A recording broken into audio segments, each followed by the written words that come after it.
బాపట్ల జిల్లా ఇంకొల్లులోని శ్రీకృష్ణ మందిరంలో సీతారాముల కళ్యాణం కమనీయంగా జరిగింది. వేద మంత్రోచ్చారణల నడుమ పరిణయోత్సవం నేత్రపర్వంగా కొనసాగింది. పలువురు భక్తులు ఈ కార్యక్రమంలో పాల్గొన్నారు.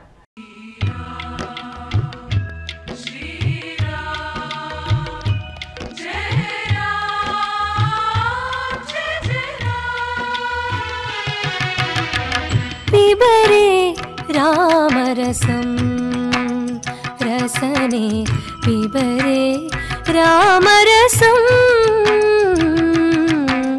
పిబరే రామరసం రసనే పిబరే రామరసం పిబరే రామరసం.